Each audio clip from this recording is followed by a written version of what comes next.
ഇന്നേ നമ്മള് കുറച്ച് പഠന സഹായം കൊടുക്കാൻ പോവാട്ടോ. അധികം ഒന്നുമില്ല. അച്ഛൻ എന്നാക്കി ഉണ്ടച്ചേ? 5 ബുക്ക് തുറന്ന് കാണിക്കേ. 5 ബുക്ക്, പിന്നെ ഒരു പെൻസില്. ആ പെൻസിൽ ബോക്സിനകത്ത് കട്ടറുണ്ട്, ഇറേസറും ഉണ്ട് കേട്ടോ. പിന്നെ വാട്ടർ ബോട്ടിൽ, ചെറിയ വാട്ടർ ബോട്ടില്, പിന്നെ ഒരു പൗച്ച്. ആ പൗച്ചിനകത്ത് 2 പേനയുണ്ട്, സ്കെയിലും ഉണ്ട്. ഇത്രയും സാധനം നമ്മൾ കൊടുക്കുന്നത് 6 കുട്ടികൾക്ക് അല്ലേ? 6 കുട്ടികൾക്ക് കൊടുക്കാൻ ഉദ്ദേശിക്കുന്നത്. പിന്നെ ബുക്കൊക്കെ പൊതിയാനായിട്ട് ഒരു റാപ്പിംഗ് പേപ്പറും ഉണ്ട് കേട്ടോ. ഇത്രയും സാധനം കൊടുക്കുന്നത്. അപ്പൊ ഇത് നമ്മൾ മാത്രമായിട്ട് കൊടുക്കുന്നതല്ല, നിങ്ങളുടെ ഓരോരുത്തരുടെയും എന്നാ പറയാ, നിങ്ങളുടെ ഓരോരുത്തരുടെ ഞങ്ങൾ മാത്രം കൊടുക്കുന്നതല്ല, ഇത് നിങ്ങൾ ഓരോരുത്തരും കൊടുക്കുന്ന, നിങ്ങൾക്ക് വേണ്ടി കൊടുക്കുന്ന. അപ്പൊ ഞങ്ങളുടെ വീഡിയോ കാണുകയും പ്രോത്സാഹിപ്പിക്കുകയും ഒക്കെ ചെയ്യുന്ന എല്ലാവർക്കും വേണ്ടി എല്ലാവരുടെയും പേരില് ഞങ്ങളിത് 6 പേർക്ക് 6 കുട്ടികൾക്ക് സമ്മാനമായി കൊടുക്കുന്നു. ഞങ്ങളെ കൊണ്ട് പറ്റുന്ന ചെറിയൊരു സമ്മാനം.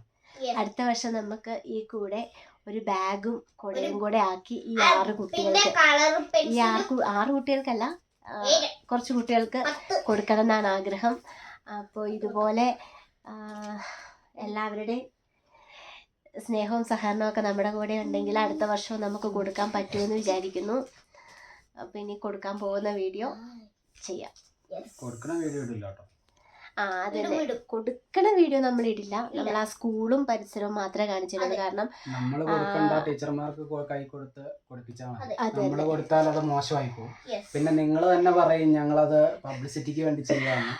ശരിക്കും ഇത് തന്നെ നമ്മൾ പബ്ലിസിറ്റിക്ക് വേണ്ടി ആയി പോകുന്നു പേടിച്ചിട്ട് എടുക്കാതിരുന്ന, പിന്നെ നിങ്ങളെ അറിയിക്കാൻ വേണ്ടിയിട്ട് എല്ലാവരും അറിയണ്ടേ നമ്മളിങ്ങനെ ചെയ്യുന്നു. കാരണം നിങ്ങൾ എല്ലാവരും ഒരുപാട് സപ്പോർട്ട് ചെയ്തത് കൊണ്ട്, ഒരുപാട് വർക്കുകൾ വന്നത് കൊണ്ടാണ് നമുക്ക് ഇങ്ങനെ കൊടുക്കാൻ സാധിച്ചത്. അപ്പം വിമർശനമൊക്കെ ഉണ്ടായിരുന്നല്ലോ ഒരെണ്ണം.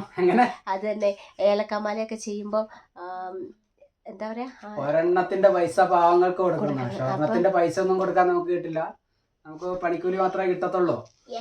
പക്ഷെ നിങ്ങളുടെ വിമർശനം ഞങ്ങള് നല്ലതായിട്ട് എടുക്കുന്നു. ഞങ്ങൾക്ക് പറ്റുന്നത് ഞങ്ങൾ ചെയ്യുന്നു. അപ്പൊ അതിനും തക്കതായ മറുപടിയും കമന്റ്സും ഒക്കെ ഞങ്ങൾ പ്രതീക്ഷിക്കുന്നു. അപ്പൊ നമുക്ക് കൊടുക്കാം. കാരണം ഉണ്ടല്ലോ, ഒരു കാര്യം കൂടെ പറയാം. എൻ്റെ ഒക്കെ ചെറുപ്പകാലത്ത് ഇങ്ങനെ ഒരു ഗിഫ്റ്റ് വരുന്നത് നോക്കിയിരുന്നിട്ടുണ്ട്. കാരണം ഏറ്റവും നന്നായിട്ട് പഠിക്കുന്ന 2-3 പിള്ളേർക്ക് ഒരു ക്ലാസ്സിൽ കിട്ടും. അപ്പം അത് കിട്ടിയിട്ടുണ്ടെങ്കിൽ നമ്മുടെ പാരൻസിൻ്റെ ഒരു ഭാരം നമുക്ക് കുറേ ഒഴിവാക്കാൻ പറ്റുമല്ലോ എന്ന് വിചാരിച്ച് നമ്മൾ നന്നായിട്ട് പഠിക്കും. അങ്ങനെ ഞാനൊക്കെ ഇങ്ങനെ ഒരുപാട് സഹായങ്ങൾ മേടിച്ച് പഠിച്ചു വന്ന ഒരു വ്യക്തിയാണ്. അപ്പോൾ ഇന്ന് നമ്മളെ കൊണ്ട് പറ്റുന്ന രീതിയിൽ നമുക്ക് കൊടുക്കാൻ പറ്റുന്നത് ഒരു എന്താ പറയുക, ദൈവത്തിൻ്റെ ഒരു കൃപയായിട്ട് കണക്കാക്കാം. അപ്പോൾ നമ്മൾ പറഞ്ഞ സ്കൂൾ ഇതാട്ടോ, പൂപ്പാറ ഗവൺമെൻറ് LP സ്കൂള്. നമുക്ക് കൊടുത്തിട്ട് വരാവേ. ഞങ്ങൾ 3 കൂടെയാണ് പോകുന്നത്. നമ്മൾ കൊണ്ട് കൊടുക്കാം. അപ്പോൾ എല്ലാവരും നമ്മളെ സപ്പോർട്ട് ചെയ്യുക ഇനിയും. അത് മാത്രമേ എല്ലാവരോടും പറയാനുള്ളൂ കേട്ടോ.